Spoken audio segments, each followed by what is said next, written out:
하겠습니다. 자, 두 번째 강의는 사실은 2번 해야 되는 건데 우리가 11번이기 때문에 어쩔 수 없이 몰았어요. 시가서 개론을 따로 하고 시편 개론을 따로 하면 조금 여유 있게 갈 텐데 요거 하고 이제 뒤에 지혜서 개론하고 욥기 개론도 이렇게 묶여 있는데 최대한 간략하게 진행하도록 하겠습니다.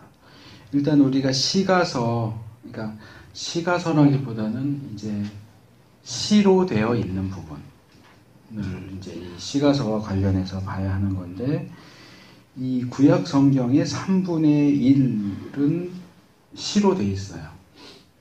그러니까 우리가 성경을 읽을 때, 아, 이게 시구나 아니구나를 뭘 갖고 아십니까? 뭘 보면 이게 시인지 아닌지 아세요?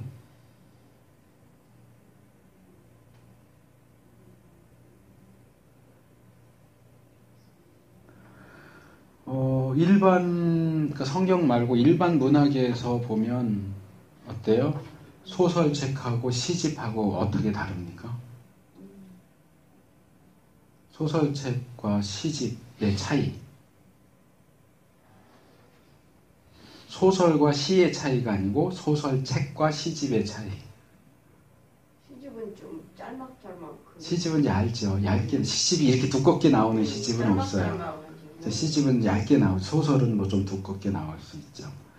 그게 우리가 시를 이해하는 데 있어서 가장 기본적인 겁니다. 이렇게 표현할 수 있을 것 같아요. 시는 굉장히 알뜰해요. 그래서 뭐든지 절약하려고 그래요. 말도 10마디 해야 되는데 한 5마디만 하고 페이지도 시가 뭐 10페이지, 소설 같으면 한 장이 막 10장, 20장도 되는데 시 한 편이 10장, 20장 되는 건 없어요. 길어봐야 2장, 3장, 보통 한 면이나 한 장, 그죠? 그래서 시는 늘 아낀다. 말도 아끼고, 글도 아끼고, 표현도 아끼고. 그래서 시에서만 볼 수 있는 특징들이 이제 일반적으로 말할 때도, 그래서 우리가 일반적으로 쓰는 표현들도 쓰기는 하지만 일반적으로 사용하지 않는 표현들을 시에서는 많이 쓰죠. 뭐 제가 아직도 기억하고 있는 중학교 때인가 고등학교 때 배운 이승훈 씨인가? 고이 접어 나빌레라. 우리가 일상적인 표현을 쓸 때 나빌레라 이런 거 안 쓰잖아요. 시니까 쓰는 거죠. 그러니까 시적인 표현, 시적인 감성. 그래서 시는 이렇게 뭐 이렇게 뜬금없이 이렇게 쭉쭉 나가요. 소설은 이렇게 했다. 그래서 그 다음에 이렇게 했고 이렇게 해서 이렇게 됐다라고 하는 것을 시는 뭐 이렇게 던져버려요. 나머지를 다 빼는 거예요. 나머지 이 뭐라 그럴까 꼭 하지 않아도 알아들을 수 있으면 최대한 줄이는 게 목적이에요. 그리고 시와 소설의 기본적인 그 차이는, 이건 이제 문학적인 의미에서 시소설을 얘기하는 게 아니고요. 어떤 책으로 볼 때 우리가 시와 소설을 구분하는 걸 말씀드리는 거예요. 소설은 이렇게 되어 있습니다. 무슨 얘기인지 아세요?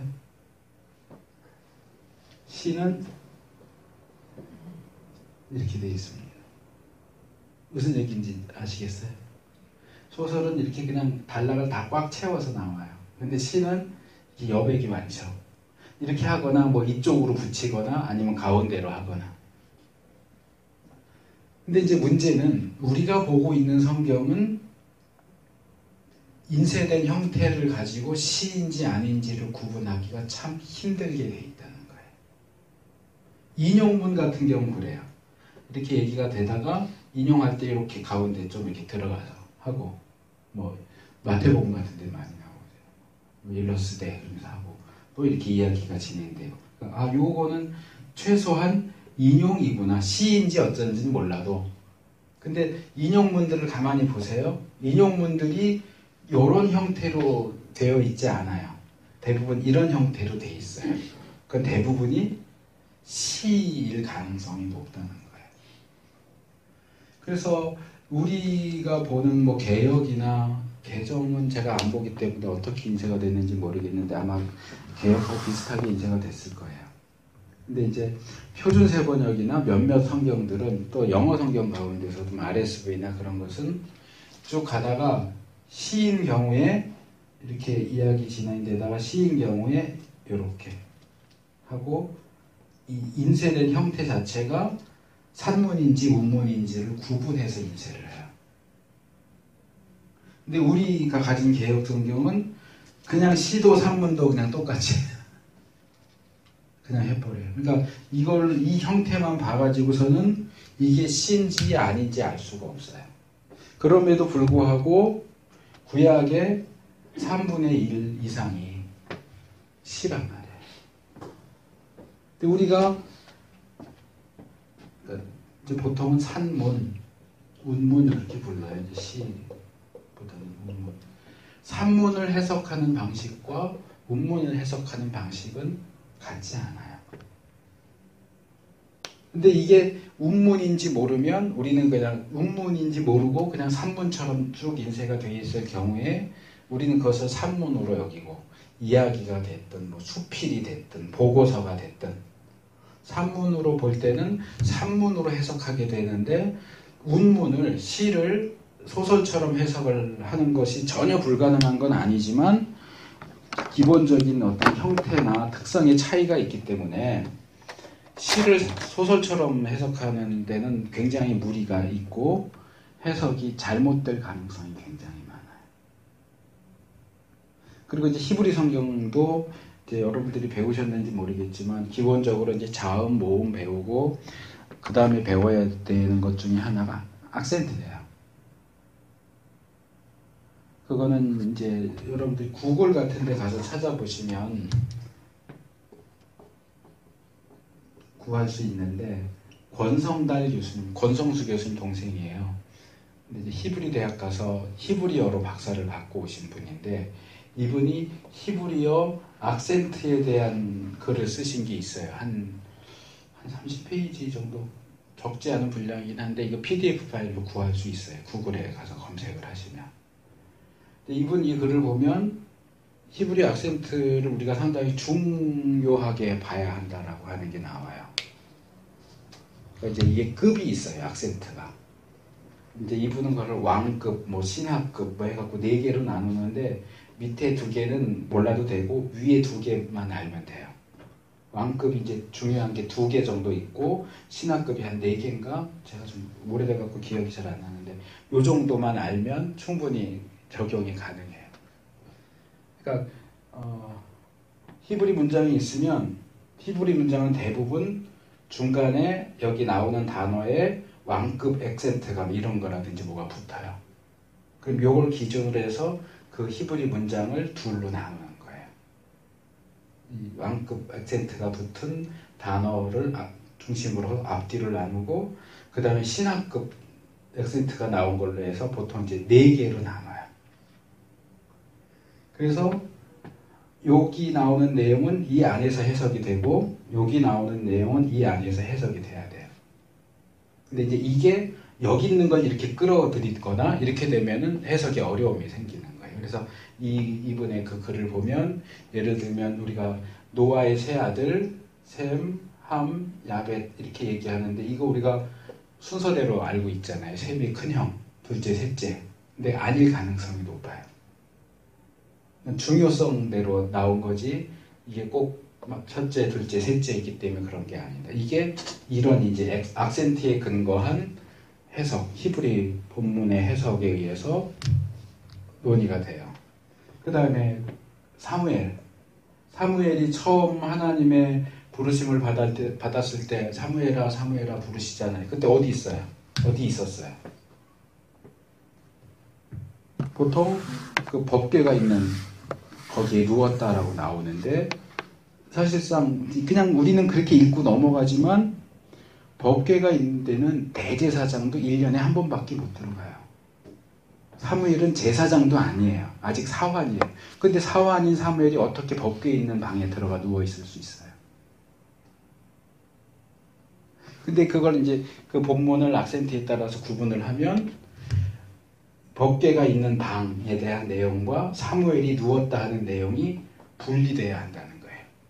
우리는 이걸 묶어가지고 사무엘이 법궤 있는 방에 누웠다 이렇게 번역을 했기 때문에 그렇게 되는데, 악센트를 자세히 보면 법궤가 있는 방에 대한 내용은 따로고 사무엘이 누웠다라는 내용이 따로예요. 그렇게 하면 사무엘이 법궤에 있는 방에 누웠다라고 하는 기존의 번역이 틀렸다. 번역만이 아니고 사실상 법궤에 있는 방에 누가 누워가서 거기서 누워서 자는 건 불가능하거든요. 그러니까 그런 이제 난제들이 풀리죠. 이제 이런 몇 개 예를 이제 악센트에 대해서 설명하고 그 다음에 그걸 적용한 그 히브리 원문 해석과 관련된 예들을 몇 개 들어놓고 있는데, 어려운 건 그냥 넘어가셔도 되고 도움이 될 만한 것들만 보시면 유용할 수 있는데, 이제 제가 원래 얘기하려고 하는 건 이게 아니고 악센트예요. 근데 히브리 성경을 사시면 거기에 요만한 종이 쪽지 하나가 끼어 있어요. 그게 뭐냐면 악센트 표예요. 근데 이 악센트가, 히브리 악센트가 두 개로 나누어져 있어요. 하나는 다른 일반적인 대부분의 책들과 관련된 악센트가 있어요. 그리고 시, 욥기, 시편, 잠언 세 권에만 해당되는 시와 관련된 악센트가 따로 있어요. 악센트 체제가 따로 있어요.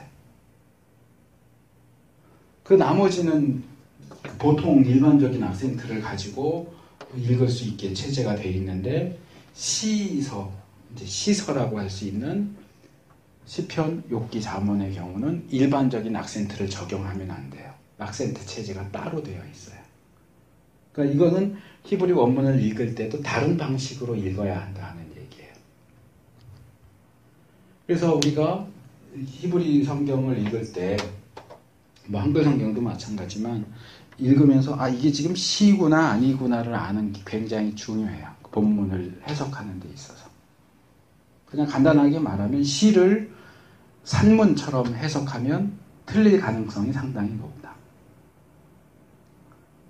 그러니까 시의 특징을 알고 시인 경우는 이게 처음에는 이게 시냐 아니냐를 먼저 결정을 해야 되고, 시인 경우에는 시를 해석하는 방식을 가지고 풀어야 된다. 이제 이 시를 얘기할 때 가장 이제 중요한 게 바로 이제 그 뒤에 나오는 병행법.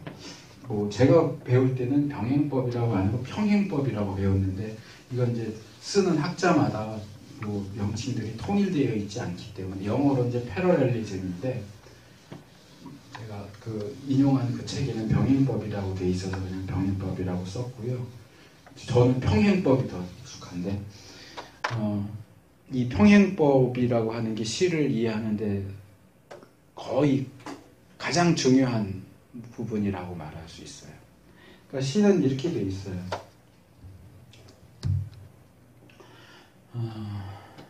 시편 1편 1절. 복 있는 자는,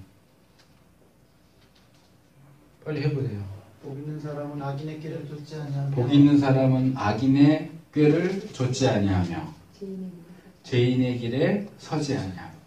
악인과 죄인이 짝을 이루죠.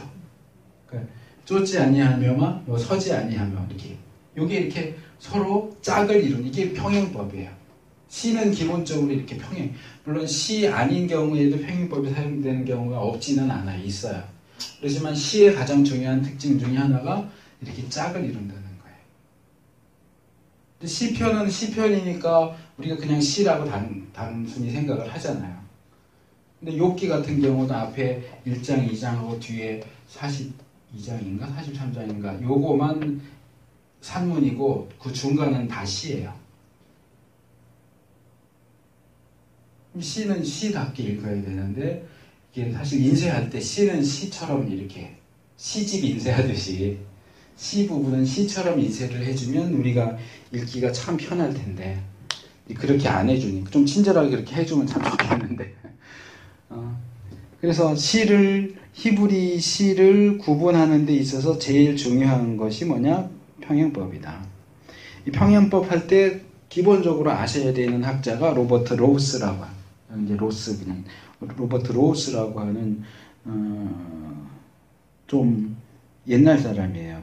이분이 이제 히브리 시에 대한 연구를 하면서 히브리 시의 평행법에 대한 그 내용을 발표하면서부터 이 히브리 시의 평행법에 대한 관심이 시작됐어요.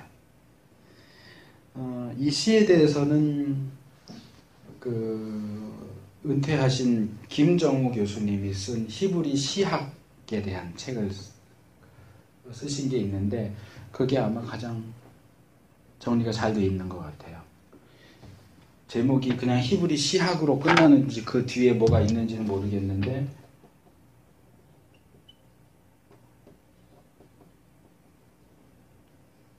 뭐 있는지 없는지 모르겠고 어쨌든 히브리 시학에 대한 책 쓰신 게 있는데 이게 이 평행법이라든지 히브리 시에 대해서는 잘 정리가 되어 있는 책이고 이제 이분 책을 보면 유대인들에게 있어서도 이게 이제 평행법과 관련된 역사적으로 보면 구약의 시들은 평행법을 가지고 쓰여졌고요. 시간이 흐르면서 유대인들이 평행법을 잃어버린 시대가 있어요. 그리고 이제 이 로스의 연구에 의해서 다시 평행법에 대한 관심이 생기죠. 이 부분에서 이제 뭐 조금 더 깊이 들어갈 필요가 있지만 그런 것 중에 하나가 뭐냐면 마태복음이에요. 복음서가 다인지는 모르겠는데 기억이 안 나는데 구약의 스가랴서를 인용하는 부분이 있어요. 예수님이 그 종려주일에 예루살렘 입성하시는 장면. 근데 거기서 특별히 마태가 이상한 얘기를 해요. 다른 복음서 저자들하고는 다르게. 마태복음을 보면 예수님이 나귀를 몇 마리 타셨다고 나오냐면 2마리를 타셨다고 나와요. 다른 복음서는 한 마리 얘기하는데 마태만큼은 2마리를 어미 나귀와 새끼 나귀를 마치 2마리 같이 이렇게 세워놓고 여기에 예수님이 이렇게 타신 것처럼 그렇게 묘사를 해놨어요. 왜냐하면 이게 바로 평행법 문제예요. 스가랴가 예언을 하면서 스가랴의 예언이 시거든요. 그래서 나귀를 탔는데 어미 나귀 뭐 이렇게 얘기가 나오니까 마태가 이걸 읽으면서 아 나귀도 있고 어미 나귀도 있구나 2마리구나 이렇게 이해를 한 거예요. 그래서 스가랴의 예언에 의해서 예수님이 2마리의 나귀를 한꺼번에 타신 것처럼 묘사를 하고 있는데 이건 평행법의 짝을 이루는 거예요. 그러니까 2마리처럼 묘사되어 있지만 사실은 1마리거든요. 그러니까 다른 복음서 기자는 1마리를 타신 것으로 기록하는데 마태는 2마리를 타신 것처럼 기록을 하고 있어요. 그러니까 평행법이라고 하는 사실을 잊어버린 거죠. 그러니까 유대인들의 해석 역사를 보면 이 평행법을 잃어버린 시기가 있어요. 그래서 하나님이 우리에게 말씀을 주셨으면 그 말씀은 예를 들어서 악인, 죄인 그러면 평행법에 의하면 같은 사람이에요. 그런데 유대인들은 악인은 또 따로 있고 죄인이 따로 있고 이게 다 다른 의미로 단어 하나도 허투루 주신 게 없다. 그래서 이 하나하나가 다 각각의 의미를 가지고 있다. 이렇게 해석을 하는데 그렇게 해석한 것도 이 평행법을 잃어버린 시기에 해당되는 거예요.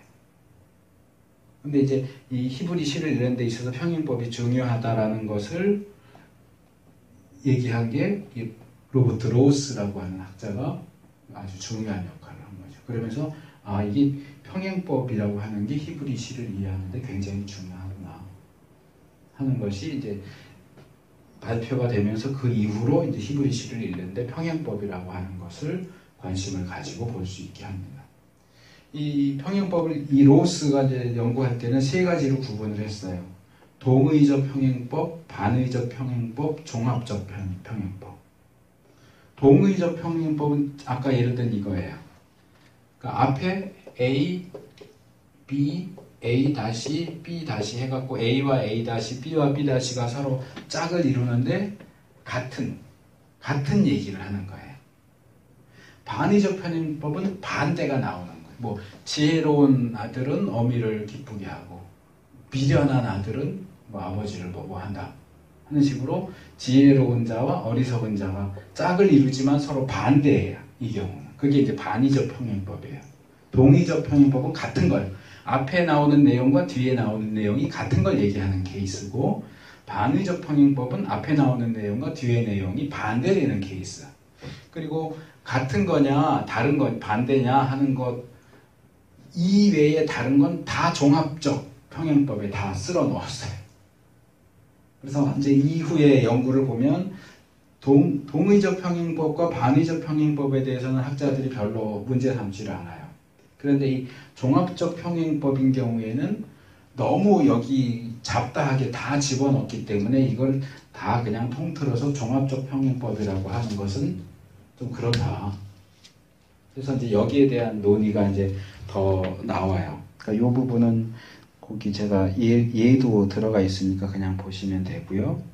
이 평행법과 관련해서 아셔야 하는 두 번째 학자, 첫 번째 학자는 로버트 로우스고 두 번째 학자는 유대인 학자인 제임스 쿠겔이라고 하는 학자예요. 이 사람은 참 대단한 천재이긴 한데 좀 독특한 얘기를 많이 해서 다른 거 그냥 읽어보시고요. 이 쿠겔 이후에 이제 다른 여기 뒤에 보면 오커너 얘기도 나오고 벌린 얘기도 나오는데 뭐 그거는 뭐 학자 이름은 잊어버리셔도 상관은 없어요. 근데 이제 쿠겔 이후로 오커너하고 벌린하고 이제 이 학자들이 이후로 계속 평행법에 대해서 연구를 하는데 이 오커너 이후에는 언어적인 방법론을 사용을 합니다. 그래서 문법적인 것까지 다 들어가서 근데 우리가 아까 제가 예를 들면 악인, 뭐 죄인 이렇게 나오는데 이제 오커너나 그 뒤에 벌린이나 또는 뭐 갤러라든가 이런 학자들은 문법적인 것까지 따져서 명사와 명사가 짝을 이루고 뭐 형용사와 형용사가 짝을 이루고 이런 식으로까지 복잡하게 얘기하는데 거기까지는 아실 필요는 없어요. 어쨌든 다만 이 쿠겔 이후에 이제 이걸 한마디로 요약을 하면 병행법을 이렇게 구분하는 것도 좋지만 사실 평행법이라고 하는 것은 뭐냐? A와 A 플러스 알파다. 모든 평행법은. 그러니까 첫 줄에 나오는 내용은 A를 얘기하는데 뒤에 나오는 내용은 이게 같은 거든 다른 거든 또는 그 외의 것이든 항상 플러스 알파, 그거보다 더 많은 것을 우리에게 정보를 제공해 준다. 요거는 기억하실 필요가 있어요. A와 A 플러스 알파. 그게 7페이지에 제가 써놨을 거예요. A와 A 플러스 알파. 그래서 이 히브리 시는 서로 이렇게 짝을 이루는 그런 평행법이 굉장히 중요하다 하는 것 기억을 하시면 되겠고요. 두 번째는 운율입니다. 운율. 리듬이라고 해야 될까? 이게 이제 한문으로 하면 보라고 보통 걸음할 때 보를 이야기하기도 하고 이제 영어로는 미터라고 하기도 하는데 그러니까 이게 우리가 그 예전에 중고등학교 때 국어 시간에 시조나 이런 거 보면 뭐 3, 4조 뭐 그런 거 있었잖아요. 그거 얘기하는 거예요. 뭐 몇 원 절구 뭐 이런 거 있지, 뭐 7글자 뭐 하는 것도 있고 3글자 하는 것도 있고 뭐 그런 건데 결론적으로 말하면 히브리어는 사어예요. 그러니까 현재 이스라엘에서 사용되는 히브리어는 현대 히브리어고요. 그러니까 히브리어는 히브리어지만 재구성되고 변형된 형태이기 때문에 그래서 이제 현대 히브리어하고 성경 히브리어하고 구분하는 거예요. 같지 않아요. 뭐 거의 비슷하다고 말하기는 하지만 똑같지는 않거든요. 그래서 이 성경 히브리어는 사어이기 때문에 이 죽은 언어 어떻게 발음하는지 인터네이션이 어떻게 되는지 억양이 어떻게 되는지 이런 것들을 알 수 없기 때문에 그걸로 운율을 따지는 것은 사실상 불가능하다. 근데 그걸 이제 그래도 그걸 연구하는 학자들이 여러 있어요. 여기도 이제 그냥 학자들 이름 몇 해놨지만 그래서 그 안에서 막 서로 논의를 하는데 그거는 이제 아주 학문적인 부분으로 들어가서 할 때는 또 그 부분을 다루기 위해서 이 사람들의 말을 들어보긴 해야 되겠지만 우리는 거기까지 들어갈 필요는 없고 거기 운율에서 하나, 둘, 셋, 네 번째 단락. 성경의 히브리어는 지난 2000년 동안 살아있는 언어로서의 기능을 잃어버려서 우리는 히브리어의 발음, 음조, 강세에 대해서 정확하게 알지 못할 수밖에 없다. 그래서 거의 대부분 상상에 의해서 또는 주변 다른 우가리시라든가 여기 나오는 다후드 같은 학자는 우가리 시를 연구하는 전문가인데, 그러다 보니까 성경의 시를 자꾸 우가리 시에다가 맞추려고 해요. 그러니까 말하자면 우리나라 조선이나 고려의 시를 연구하는 사람이 기준을 중국의 시를 기준으로 잡아서 조선 시를 자꾸 중국 시에 맞춰서 설명하려고 하는 것처럼, 이 다후드 같은 경우는 앵커 바이블이라고 시편 주석 3권짜리로 된 거 썼는데, 거기서 이 사람이 하는 작업이 대부분 그거예요. 이해가 안 가고 어려운 부분이 나오면 자꾸 우가리 시에 비추어 갖고 설명을 하려고 그러고, 히브리 본문을 자꾸 바꾸려고 하고, 기준은 우가리 시에. 그 별로 좋지 않은 건데, 결국은 우리가 알 수 없는 것에 근거해서 히브리 시의 운율을 얘기하는 것은 사실상 어렵다 하는 거, 그 정도만 이해하시면 됩니다. 그래서 히브리 시 인지하기, 이제 아까 제가 말씀드린 것처럼 우리가 성경 본문을 읽을 때 이게 시인지 아닌지를 판별해내는 것이 굉장히 중요한데, 어떻게 할 수 있느냐. 거기 다섯째 줄 보면 알터라고 하는 학자가 얘기한 것처럼 한 단락의 도입 부분을 보면 산문이 아닌 다른 어떤 것이 이어질 것이라는 사실을 알 수 있다. 예를 들면 출애굽기 15장 1절에서 우리는 이때에 모세와 이스라엘 자손이 이 노래로 여호와께 노래하니 일러스되, 그러면 일러스되 뒤는 모세가 노래한 내용이란 말이에요. 그건 시예요. 그러니까 이런 식으로 요 뒤에 소개되는 내용은 시구나. 다윗이 사울과 요나단이 죽은 것을 보고 활 노래를 만들어서 부르잖아요. 그럼 그건 시예요. 그런 식으로 이제 소개하는 글이 있을 경우에 여기 뒤에 나오는 내용은 시구나, 이렇게 알 수 있겠는데, 그렇지 않은 경우들도 많이 있거든요. 아까 제가 예를 든 것처럼 욥기 같은 경우는 3장 욥이 탄식하는 이야기인데, 거기 욥이 노래하여 이렇게 나온 것도 아니고 갑자기 욥이 발언을 하기 시작하는데, 그 3장부터 그 제일 마지막 장 그 직전까지는 다 시거든요. 이제 이 부분은 제가 욥기 개론할 때 다시 말씀을 드리겠지만, 근데 거기는 어떠한 지금 나오는 부분이 시다라고 하는 것에 대한 통지가 없어요. 근데 이제 내용을 읽어보면 시인 걸 알 수 있죠. 물론 이제 우리가 읽어서 알기는 어렵지만 어쨌든 시예요. 그거는 다. 그래서 여기 페이지 넘어가시면 몇몇 학자들이 시를 분별하는 기준을 제시하죠. 일단 평행법이 사용됐다. 그 다음에 간결성. 제가 처음에 얘기할 때 굉장히 시는 절약한다. 경제적이에요. 어쨌든 말을 한마디도 덜 하려고, 어떻게 하면 덜 할까 항상 고민하는 게, 어떻게 압축해서 표현할까, 이제 간결성. 그 다음에 짝을 이루는 단어가 사용된다. 그 다음에 리듬, 이례적인 단어의 순서. 이거는 이제 요즘 힙합 그런 거 하다 보면은 라임을 맞춘다 그런 표현을 쓰잖아요. 고 이렇게 맞추잖아요. 그러니까 그런 걸 맞추기 위해서 우리가 일반적으로 쓰는 표현이 아닌 다른 방식으로 단어의 순서가 바뀌어서 나오는 경우들, 그런 게 이제 이 이례적인 단어 순서에 해당되는 거예요. 특정한 리듬을 유지하기 위해서 세 글자 이렇게 하기 위해서 네 글자 들어간 단어를 뒤로 뺀다든가 그런 거예요. 그 다음에 고어를 포함한 이례적인 어휘사용. 아까 제가 예를 든 나빌레라 이런 것 같은 표현. 그리고 이제 시에만 사용되는 표현들도 있어요. 그 다음에 비유적인 언어, 이미지. 비유적인 언어의 사용. 그리고 이제 그 밑에 나오는 4개. 시와 산문에서 시간에 대한 감각의 차이가 있다. 산문은 대개 시간 순서를 전제로 하지만 시는 무시간적인 경우가 많다. 그 다음에 작가와 주제와 독자 간의 구분이 유지되는 반면 산문에서는 유지되지만 시에서는 작가의 감정과 정서는 독자들이 공유하도록 이끄는 방식으로 표현된다. 그러니까 읽으면서 산문은 지금 이 글을 쓴 사람이 이런 얘기를 하는구나.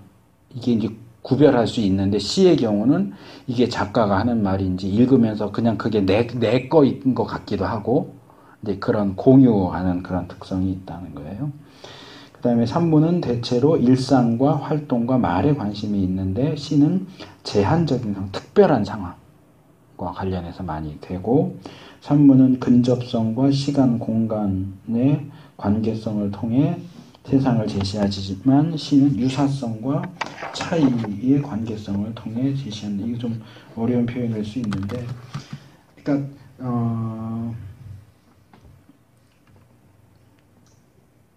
이게 어렵게 생각하면 어려운데 그냥 쉽게 생각하시면 또 쉬울 수도 있어요. 이런 표현 쓰거든요. 우리가 시 뭐 관련해서 할 때 시에만 쓰이는 어떤 표현들, 표현 양식들, 단어들 그런 게 있잖아요. 우리가 일반적으로 대화할 땐 이런 표현을 쓰지 않아요. 시에만 나오는 그런 특별한 어떤 단어나 표현법들이 있어요. 그러니까 그런 것들 보면 물론 이제 우리는 히브리 시에 익숙하지 않으니까 이제 이런 것들을 구분하기는 어렵지만 일단 이 시가서 부분에서 중요한 것들만 정리해서 말씀을 드리면 첫째, 구약의 3분의 1이 시다. 우리가 생각하는 것보다 시로 되어 있는 본문이 상당히 많다 하는 거 기억을 하시고요. 그 다음에 두 번째, 여기 이제 책에는 병행법이라고 했는데 평행법이 사용된다. 그러니까 이 읽을 때 이게 이렇게 딱딱딱딱 짝을 이루느냐. 복 있는 사람은 그래놓고 죄인, 의인, 뭐 악인 이렇게 해서 이렇게 계속 이렇게 짝을 이루는 형식으로 나오면 이거는 시일 가능성이 굉장히 높은 거예요. 일단 평행법. 그 다음에 오늘은 뭐 그렇게 중요하지 않으니까 넘어가도 되고요. 그 다음에 또 하나는 간결성. 시는 굉장히 경제적이려고 노력한다. 말을 아낀다. 내가 몇 시에 어디에 가서 뭘 했어 이렇게 산문에서는 그렇게 말하는데 시에서는 나 어디 이렇게 어디 뭐 이렇게 왔는데 딱딱 다 다른 거 머리꼬리 다 자르고 몸통만 툭툭 던져야 돼. 간결성. 이게 우리가 시를 이해하는 데 있어서 적어도 요 세 가지 정도만 기억하셔도 괜찮을 거라고 제가 생각이 들어요. 뭐 다른 거는 좀 복잡하고 어려우니까 그냥 넘어가도 되고요. 그 다음에 시편 개론으로 넘어가면요. 일단 시편이 자세히 안 보시면 모르실 수도 있지만 시편 자체로 들어가면 시편도 5권으로 되어 있습니다. 아세요? 1권, 2권, 3권, 4권 해서 5권까지 있어요. 이건 대부분의 학자들이 동의하는 건데 모세 오경이 5권으로 되어 있기 때문에 시편도 이 모세 오경을 따라서 5권으로 구분을 한 것으로 보인다 라고 대부분이 이야기를 합니다. 그만큼 아까 제가 얘기를 안 하고 넘어갔지만 우리 기독교의 성경은 어떤 주제와 시간을 기준으로 해가지고 배열이 됐다고 한다면 유대인들의 성경은 중요성, 뭐가 중요하냐에 따라 구분이 돼요. 그러니까 우리는 오경, 역사서, 시가서, 선지서 이렇게 얘기할 때 뭐가 더 중요하냐라고 물어보면 똑같아요. 다 중요하죠. 근데 유대인들에게 있어서는 토라, 네빔, 케투빔 중에 뭐가 중요하냐? 당연히 토라예요. 토라가 제일 중요해요. 그 다음이 네빔이고 그 다음에 케투빈. 이게 중요도의 순서가 있어요. 정도가 있어요. 그래서 오경이 그만큼 중요하게 여겨지기 때문에 오경 말 그대로 5권으로 되어 있다라고 하는 점에서 시편이 오경을 담도록 편집된 거예요. 그래서 5권으로.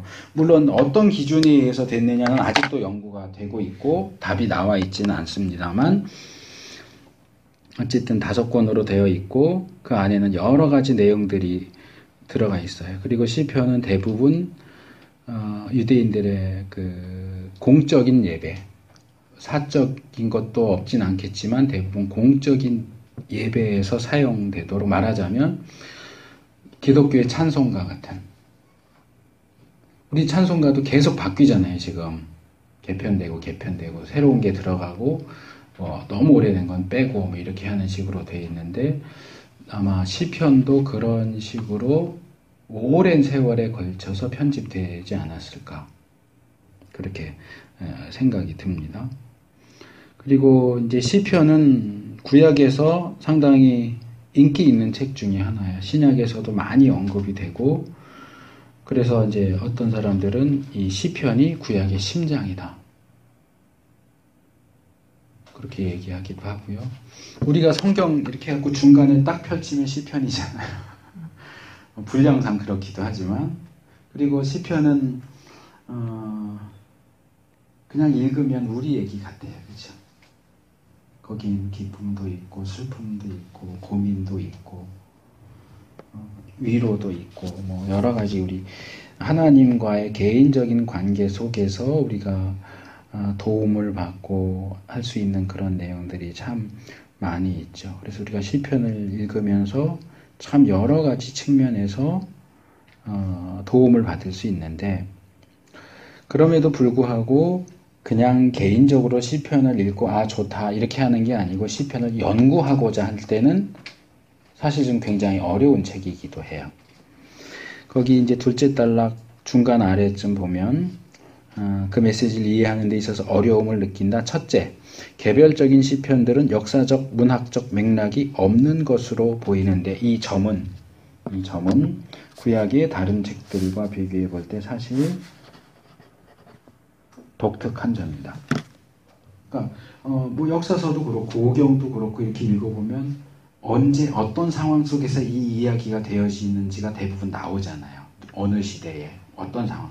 근데 시편은 이 표제에 가끔 나오긴 하지만 표제 문제는 뒤에서 얘기할 거고, 시편은 구체적인 그 역사적인 정황, 문학적인 정황을 우리에게 제공해 주지 않아요. 이야기 본문은 뭐 창세기나 뭐 출애굽기나 이런 거 읽다 보면 뭐 몇 장 그러면 그 앞에 내용을 보면 배경적인 내용을 우리가 알 수 있고 뒤에 내용을 보면 이게 어떻게 가는지를 알 수 있는데, 시편은 뭐 시편 10편을 읽는데 앞에 9편이 10편을 읽는데 도움이 되느냐? 아니, 전혀 상관이 없어요. 이런 문학적인 맥락이 전혀 없어요. 또 역사적인 맥락도 없어요. 그렇기 때문에 우리가 배경을 이해할 때 그 내용을 더 잘 이해할 수 있게 되는데 시편의 경우는 거기에 해당되지가 않아요. 그러니까 이게 언제, 어떻게, 왜 이런 부분들이 우리가 찾아내기 참 힘들도록 되어 있기 때문에 어렵고요. 둘째로 시편 기자의 태도는 자기 자신의 죄를 고백하고 원수를 사랑하라는 가르침을 받아온 기독교인들에게 가끔 이해가 안 될 때가 있다. 그러니까 저주시 같은 거죠. 뭐 내 원수의 자식을 바위에 메어쳐서 죽이는 자에게 복이 있도다. 이거는 우리 기독교적인 어떤 시각에서는 아멘하기 참 힘든. 예수님 원수를 사랑하라고 그랬잖아요. 위에서 기도하라고 그랬는데 우리가 어떻게 아무리 원수라도 그 자식을 바위에 던져갖고 죽게 만드는 게 그게 올바른 방식이겠는가. 그러니까 이제 어떤 사람은 이건 그냥 구약의 얘기다. 더 나아가면 이제 구약의 하나님과 신약의 하나님이 다르다. 이렇게까지 하는데 우리는 그렇게 보지 않잖아요. 구약의 하나님과 신약의 하나님이 같다고 할 때 이런 우리가 그냥 쉽게 끄떡끄떡하기 힘든 이런 표현들을 우리가 어떻게 받아들일 것인가 하는 것도 어려움이 있죠.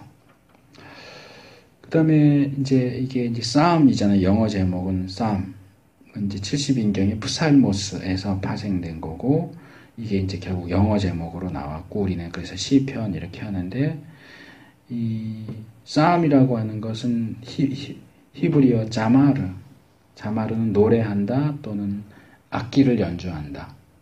현악기에 현을 튕긴다 뭐 이런 뜻인데 여기서 이제 명사형 미즈모르 그래서 이제 시 다윗의 시 그러면 뭐 미즈모르 레 다비드 이렇게 나오거든요.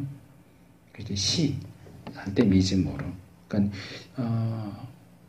구약의 시는 아까 앞에도 제가 직접적으로 언급하진 않았지만 노래하고 밀접한 관계가 있어요. 대부분의 시는 노래하고 연결이 돼요. 그러니까 뭐 중세나 이럴 때도 보면 그 떠돌아다니면서 그 뭐라고 그러죠? 악사? 유랑 악사 그런 사람들이 있잖아요. 그러니까 뭐 영웅들 이야기 이렇게 하고 그럴 때 이야기로 하는 게 아니고 노래로 하잖아요. 대부분 악기 연주하면서. 그러니까 구약의 경우도 대부분 시는 노래하고 연결돼 있다 이렇게 이해하시면 될 것 같아요. 그리고 이제 히브리의 시편의 제목은 테힐림이에요. 테힐림. 찬양들.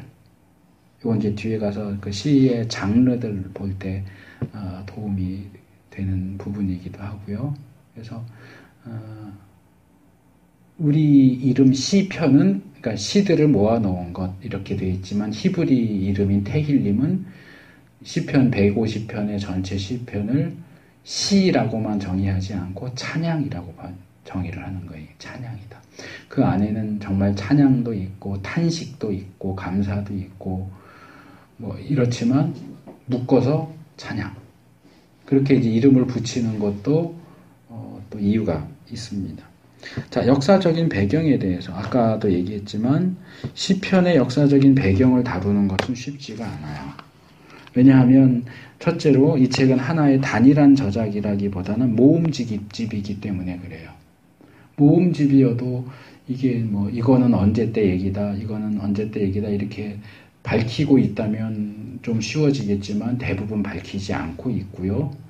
이제 표제 문제도 있고요. 표제에서 그런 걸 밝혀주는 경우도 있지만 이 표제를 우리가 믿을 만한가 하는 것도 계속 논의가 되고 있어요.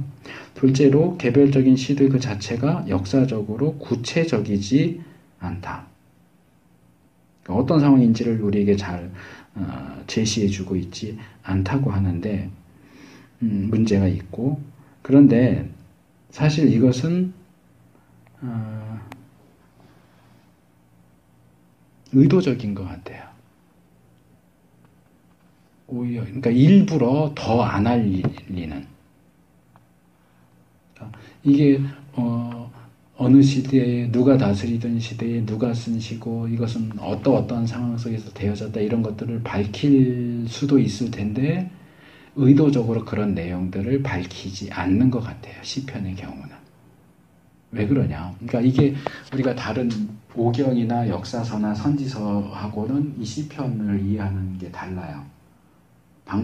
방법이나 방향이 전혀 다른데 그거는 아까 말한 것처럼 이 시편은 우리 교회 안에서 찬송가와 같은 역할을 하기 때문에 그래요.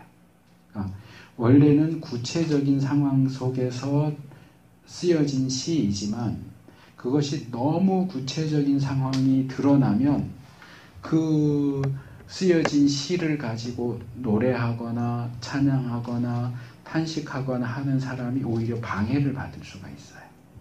무슨 말인지 이해되세요? 막 원망하는 시예요. 근데 이게 뭐 예를 들어서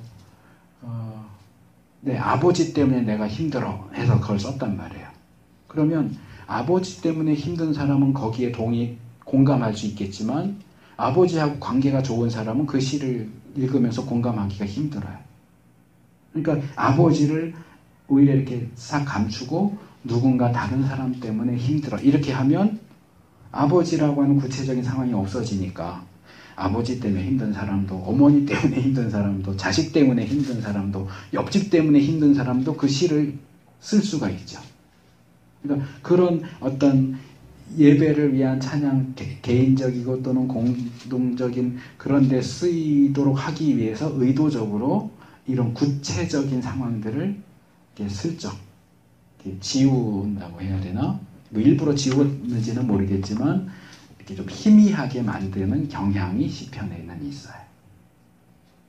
찬양집으로 쓰기 위해서 구체적인 상황, 이건 역사적인 기록을 다루는 게 아니니까. 그래서 의도적으로 그렇게 하는 것들을 볼 수 있고요.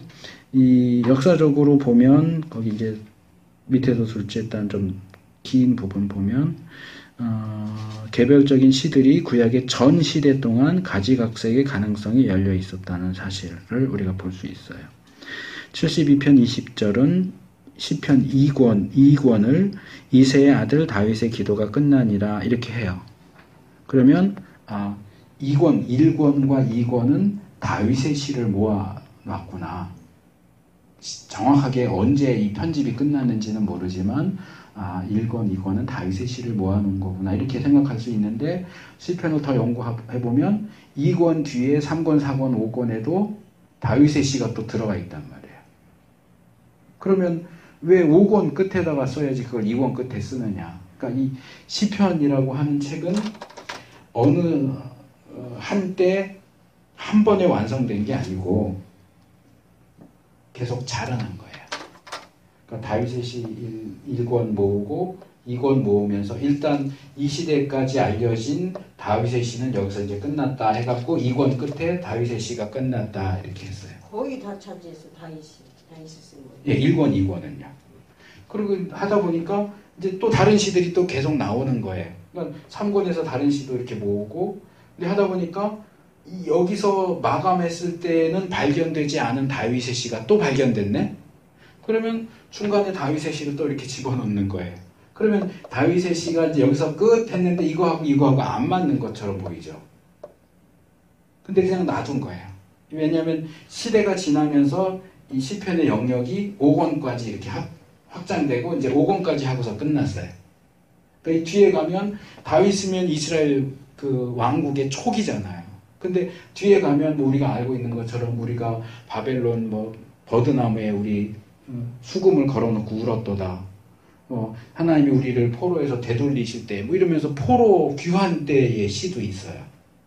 그러면 이것만 해도 시간이 얼마나 시간 차이가 많이 나요.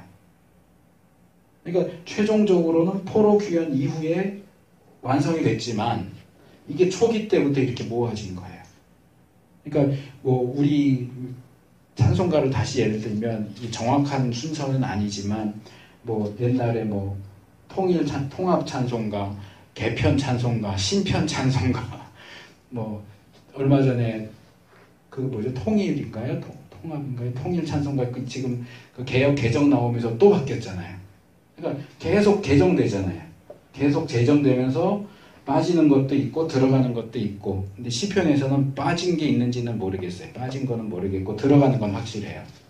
그러면서 1권 해서 1권 그대로 보존되고 2권 그대로 보존되고 다윗의 시가 들어가지만 이걸 일로 집어넣지는 않아요. 여기다 그냥 계속 덧붙이는 거예요. 3권 덧붙여지고 4권 덧붙여지고 5권 덧붙여지면서 끝! 5권 뒤로는 안 붙어져요. 그래서 총 150편의 5권으로 된 시편이 완성이 되죠. 그러니까 이건 얼마만큼의 시간이 걸렸는지 우리로서는 알 수가 없어요.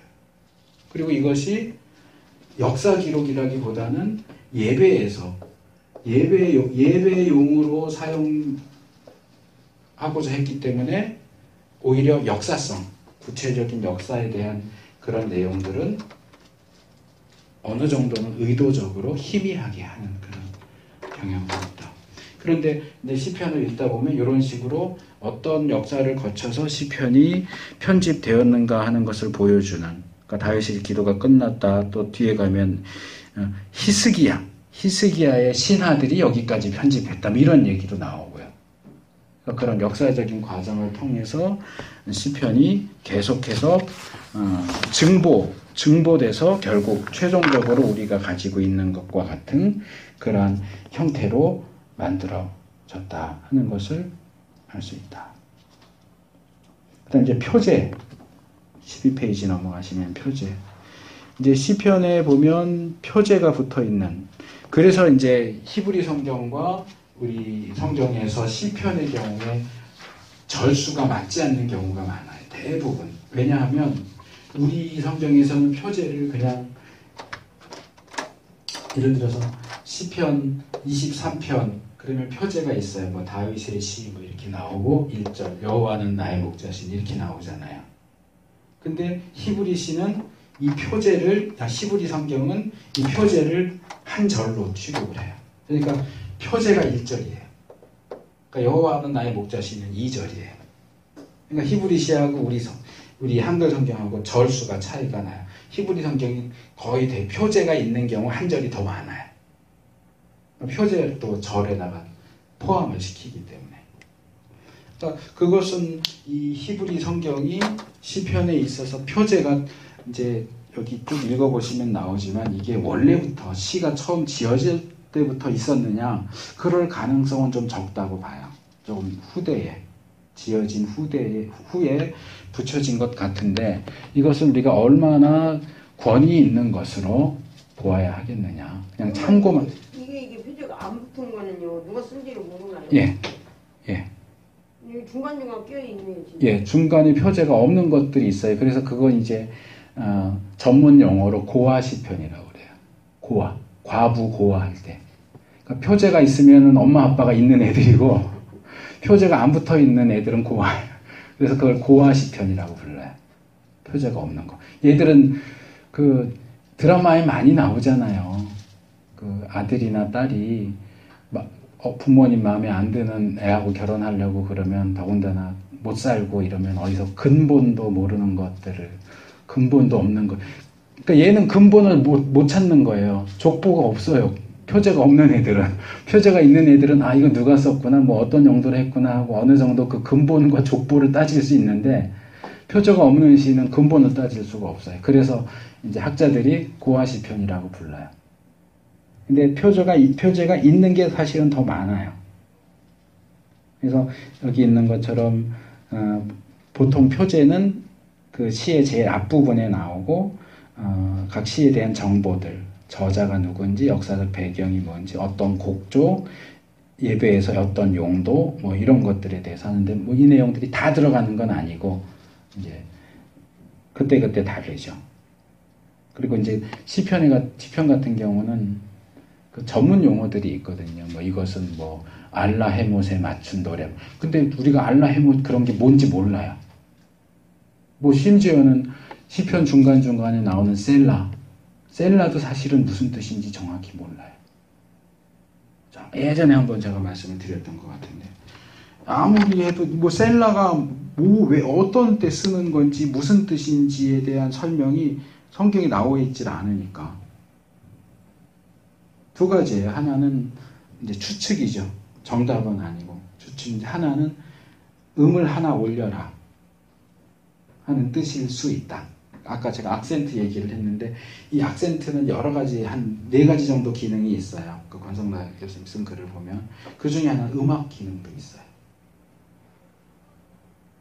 그러니까 예를 들어 이 악센트는 도 정도에 해당되고 이 악센트는 레 정도에 해당되고 그래서 그 인터넷에 보시면 그 이스라엘 사람들을 위해서 만들어진 홈페이지가 있어요. 그래서 이스라엘 아이들은 성년식을 하려면 시험을 봐야 돼요. 무슨 시험이냐 하면 그 모세오경이나 시편을 읽어야 돼요. 읽을 수 있어야 되는데 그냥 써 있는 대로 읽는 게 아니고 그 악센트를 보고 그것은 이제 챈트라고 그러는데 노래처럼 읽는 거예요. 그 악센트를 보고 이게 악보 같은 기능을 하기 때문에 그러니까 우리는 여호와는 나의 목자시니 이렇게 하지만 유대인들이 이걸 챈트로 할 때는 그렇게 말하듯이 하지 않고 노래처럼 해요. 옛날 우리 조상들이 시조 읽듯이 그거랑 비슷하게 그러니까 그걸 알아야 그걸 할 수 있어야 성인으로 인정을 받아요.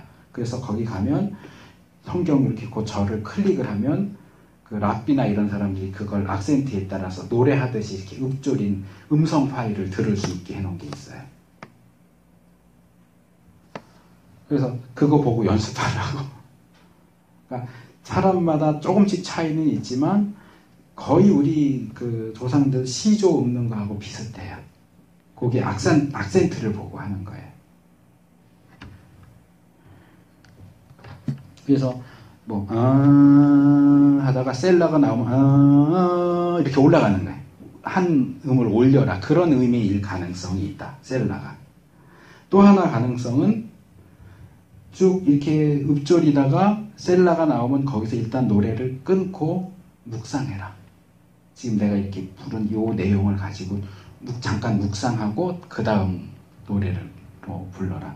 이 두 가지의 가능성이 높아요. 근데 어느 거라고 우리가 정확하게 셀라의 의미를 말하기는 힘들어요.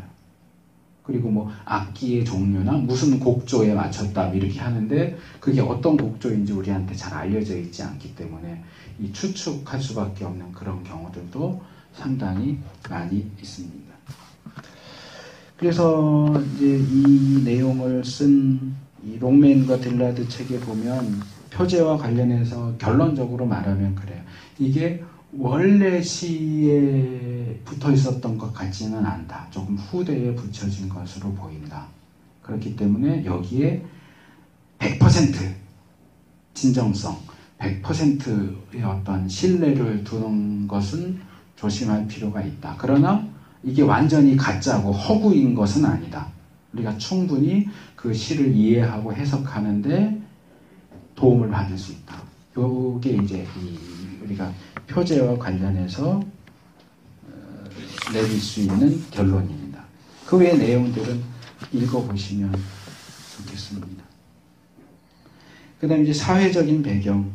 이거는 조금 복잡하긴 한데 최대한 간략하게 얘기하면 이제 이 시편은 예배용이었다고 그랬잖아요. 예배용. 그러다 보니까 이제 시편을 연구하는 학자들 가운데 특별히 이제 모빈켈 같은 군켈의 제자인데 군켈은 원래 구약학자가 아니고 신약 쪽 사람이었는데 양식 비평을 하면서 이 시편 연구에 지대한 공헌을 한 사람이에요. 그래서 시편을 이렇게 부분 나누는 이게 탄식시냐 찬양시냐 뭐 이렇게 나누는데도 양식을 나누는데 중요한 공헌을 했고요. 그의 제자인 모빈켈은 이게 이 시들이 예배 내지는 축제에서 사용됐다라고 하는 주장을 하면서 특별히 이 신년 축제에 대한 이야기를 해요. 이 신년 축제 아까 제가 다후드 얘기를 했는데 다후드라는 학자는 구약의 시편을 자꾸 우가릿 시에다가 맞추려고 우가릿 시를 틀로 삼아서 구약의 시를 거기에 맞추려고 막 노력을 한 사람이라면 이 모빈켈은 이 바벨론의 신년 축제에다 또 자꾸 맞추려고 거기다 맞추려고 자꾸 그렇게 해요. 결론적으로 말하면 우리가 그걸 인정할 수는 없어요. 그래서 왕이 매해마다 새해가 되면 즉위식을 다시 이렇게 하고 했던 그 바벨론의 풍습이 이 시편 속에서 발견된다라고 주장하는데 확실하게 말할 수 있는 건 사실상 없어요. 근데 어쨌든 그 사회적인 상황 속에서 뭔가 특정한 어떤 그런 정황들 속에서 시편이 사용되지 않았겠느냐 하는 점 정도는 우리가 이해할 수 있지 않겠는가 하고요. 이제 신학적인 메시지 부분으로 넘어가면 제가 빨리 끝내려고 지금 엄청 노력을 하고 있습니다. 핵심적인 것만 얘기하고 끝내려고. 종초. 자, 신학적인 메시지. 시편은 아까 처음부터 말씀드린 것처럼 모음집이에요. 모음집이다 보니까 거기에 굉장히 많은 내용이 들어가 있고 그래서 거기서 신학적인 메시지를 뽑는 작업이 굉장히 힘들어요. 구약 신학 전체를 다루는 것만큼 힘들어요. 워낙 다양한 내용들이 많이 있어서. 그래서 이제 이 롱맨 책에 보면 몇 가지만 좀 묶어서 하고 있어요. 특별히 여기 5가지 정도. 시온, 역사, 율법, 왕권, 전쟁. 16페이지, 17페이지. 그러니까 거기 15페이지 밑에 보면 언약적인 기도서 이렇게 돼 있죠. 언약적인 기도서. 그러니까 이 모세오경이나 역사서나 선지서에 있어서도 하나님과 이스라엘 사이의 언약은 굉장히 중요한 역할을 차지합니다.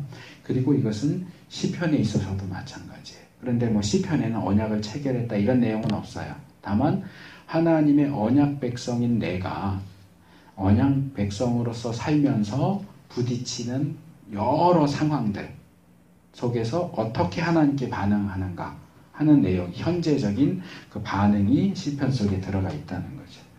그래서 16페이지 둘째 단락, 아이고 여기 합쳐졌는데 나눴는데, 하나님과의 언약 관계에 근거해서 하나님께 말씀드리고 하나님에 대해 말하고 있다. 특별히 이제 5개의 주제, 시온. 그러니까 시편에는 시온에 대한 내용이 많이 있어요. 그러니까 시온은 예루살렘을 가리키기도 하고 사실상 성전이죠, 성전. 하나님이 계신 곳.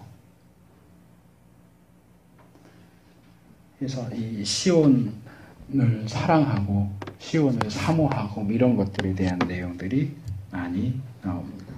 이건 이제 이사야서에 나오는 시온 신학하고도 연결이 될 수 있는데, 그렇다고 해서 시온은 그냥 무조건적으로 안전한 곳이냐, 그렇지 않아요. 정말로 하나님을 사랑하고 할 때는 시온이 정말 중요한 어떤 성벽과 같은 역할을 해주지만, 내가 하나님과의 관계가 무너졌는데 그냥 시온에만 피신해 있으면 안전할 거다, 그렇지는 않습니다. 둘째로는 역사입니다. 그래서 하나님께서 역사 속에서 우리에게 어떻게 일해 오셨는가를 노래하는 그런 책들도, 그런 시들도 굉장히 많이 있습니다. 근데 현재 내가 어떤 상황에 서 있는지 그런 것들은 그렇게 많이 이야기되지 않고, 하나님이 과거에 우리에게 어떻게 하셨는가, 또는 현재에 어떻게 역사하셨는가, 그건 이제 그 전쟁과 관련해서도 나오는 거지만, 그래서 그것이 결국은 이제 하나님에 대한 신뢰, 하나님에 대한 감사, 찬양, 이렇게 이제 연결이 되고요. 그 다음에 율법.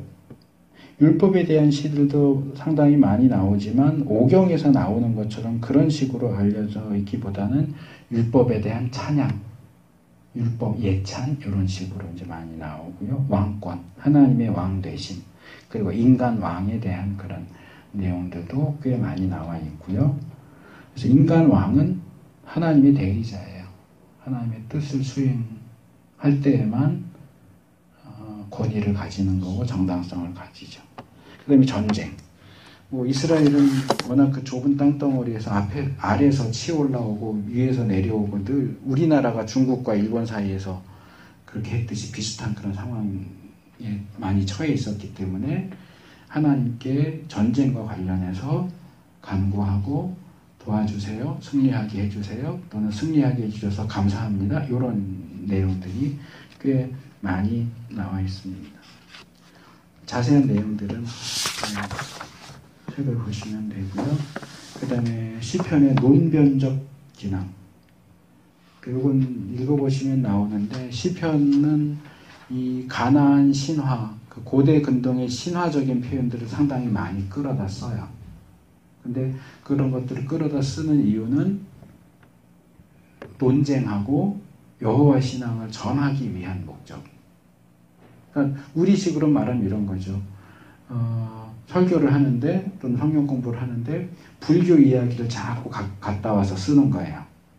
그거는 뭐냐 하면 불교를 반박하고 기독교가 옳다라는 걸 얘기하기 위해서 불교 얘기를 갖다 쓰듯이, 시편에도 고대 근동의 신화적인 표현들, 그런 것들을 많이 갖다 쓰는데, 그것은 결국 그것을 반박하고 여호와 신앙이 옳다고 하는 것을 드러내기 위한 목적으로 그렇게 하는 게 많다. 마지막으로 신약으로의 접근.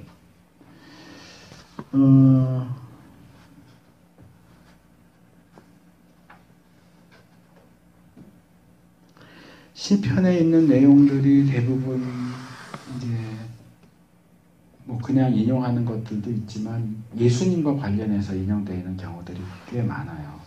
그래서 이제 예수님이 나중에 부활하신 후에도 제자들에게 그런 얘기를 하지만, 인자가 고난받고 부활하고 이런 것들을 구약에서 다 이야기하고 있다. 그럴 때 이제 시편도 그런 것을 이야기하고 있다라고 말씀을 하세요. 그런데 이제 그럴 경우에 문제가 되는 게 뭐냐 하면, 시편의 내용은 예언이 아니라는 거예요.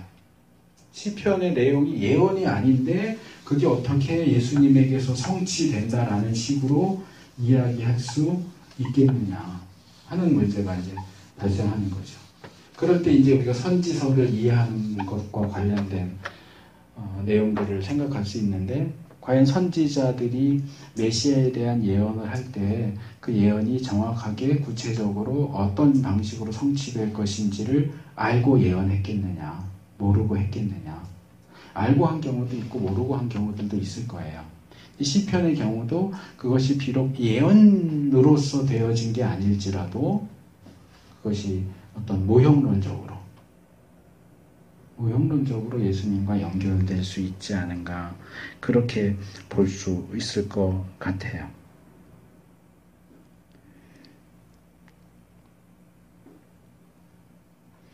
어쨌든 시편은 신약에서 가장 많이 인용되고 있는 책 중에 하나고,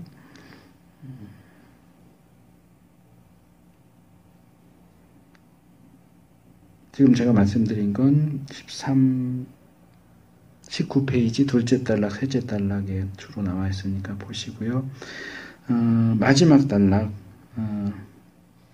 클라우니라고 한 학자가 기독교인으로서 시편을 읽는 방법에 대해 글을 썼는데, 시편이 예수님의 기도이자 예수님께 드려지는 기도로 읽혀질 수 있다, 그렇게 얘기하고요. 그것은 또한 현대 그리스도인들의 고난의 표현으로 또 기도로 드려질 수 있다. 시편의 내용은 물론 원래는 그 시를 쓴 사람들의 그 상황 속에서의 탄식과 찬양과 감사와 그런 것들이겠지만, 아까 계속 말씀드린 것처럼 그것이 이스라엘의 예배용 찬양 모음집, 시 모음집이라고 할 때, 우리가 지금 우리랑 다른 시대의 사람들이 쓴 가사와 노래를 우리의 것으로 삼아서 찬양하듯이, 사실은 칼빈은 아주 엄격하게 교회에서 부를 수 있는 찬양은 시편 찬양만 불러야 된다고 그렇게 주장을 하잖아요. 근데 요즘에는 뭐 새로 만들어진 게 많이 되지만, 사실 요즘에 나오는 찬양들은 다 그런 건 아닌데 상당히 가벼운 점들이 있어요. 찬송가 가사를 보세요. 하나하나 음미하면서 보세요. 얼마나 깊이가 있고, 정말 이 사람은 그를 연단하는 용광로를 통과한 사람이구나, 이 사람이 쓰는 이 가사 하나하나는 정말 생생하게 살아있구나 하는 것이 느껴져요. 근데 요즘 이제 젊은 사람들이 만든 그런 것들 보면 뭐 비신앙적이지는 않지만 신앙적이긴 한데, 과연 이 사람이 그 용광로를 통과한 사람인가 하는 그런 부분에 의문을 가질 수 있는 그런 것들도 많고, 또 한쪽으로 치우쳐 있는 경향들도, 찬양 쪽으로만 너무 치우쳐 있는 그런 것도 있고. 그래서 설교자 입장에서는 설교하려면 이제 예배 시간에 거기에 맞는 찬양을 골라야 되잖아요. 근데 없는 게 너무 많아요. 사실 우리 찬송가에서도 이렇게 좀 치우쳐 있어요. 성경이 이야기는 전체적인 그런 내용들을 다 다뤄주는 그런 찬송들이 골고루 들어가야 되는데 조금 치우쳐 있는 느낌이 있고 아쉬운 점들이 있어요. 그럼에도 불구하고 이 시편은 우리가 하나님께 기도하고 하나님을 찬양하고 때로는 하나님께 탄식하는 데 있어서도 굉장히 유용한 도구가 될 수 있습니다. 그래서 우리 개신교는 기도할 때 기도문 없이 그냥 하잖아요. 각 개인이 알아서 준비해 와서 하는데, 천주교나 그 성공회, 한국 성공회 같은 데는 기도서를 쓰잖아요. 기도서를 사용하잖아요. 이미 만들어져 있는 기도를 가지고 기도한다고요. 거기에는 장점도 있고 단점도 있어요. 우리가 그냥 생각해내서 하는 기도는 정말 우리가 기도해야 하는 것들을 놓칠 수가 있어요. 내 관심사만 가지고 하니까. 근데 그런 기도서들은 정말 우리가 기도해야 하는 것들을 놓치지 않을 수 있도록 도와줘요.